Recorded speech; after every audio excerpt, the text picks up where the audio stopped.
हरेक वर्ष चरीकोट एउटा विशेष दिनको प्रतीक्षामा हुन्छ जब धिमे र परम्परागत बाजाहरू गुन्जिन थाल्छन्। त्यसपछि सिङ्गो चरीकोट उत्सवमा बदलिन्छ। हो, हामी कुरा गर्दैछौँ चरीकोटको लाखेको।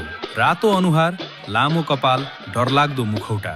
तर यसको उद्देश्य डर देखाउनु होइन, यो त समुदायको रक्षा, संस्कृतिको संरक्षण र पुर्खाहरूको विरासतलाई जीवित राख्नु हो। स्थानीय गुठीको परम्परा अनुसार विक्रम सम्वत 2017 सालदेखि चरीकोटमा लाखे नाच निरन्तर चल्दै आएको मानिन्छ। तर लाखे सिधै सडकमा उत्रदैन। सबैभन्दा पहिले गठे मङ्गलको दिन नाटेश्वरी मन्दिरमा पूजा आराधना र परम्परागत विधि सम्पन्न गरिन्छ। त्यसपछि अर्को दिनदेखि श्रीकृष्ण जन्माष्टमीसम्म चरीकोटका गल्लीहरू धिमेको ताल, झ्यालीको आवाज र लाखेको गर्जनले गुन्जिरहन्छ। यो केवल नाच होइन, यो चरीकोटको आत्मा हो। चरीकोटका गल्लीहरूमा लाखे केवल नाचिरहेको छैन, उसले हाम्रो इतिहास, हाम्रो संस्कृति र हाम्रो पहिचानलाई एक पुस्ताबाट अर्को पुस्तासम्म अगाडि बढाइरहेको छ। समय बदलिन्छ, मानिस बदलिन्छन्, तर चरीकोटको लाखे आज पनि उस्तै जोसका साथ हामीलाई सम्झाइरहेको छ।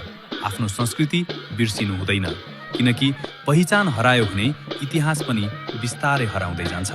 र त्यसैले चरीकोटको लाखे केवल एउटा नाच होइन, यो हाम्रो इतिहास हो, हाम्रो संस्कृति हो, हाम्रो पहिचान हो, हाम्रो गर्व हो।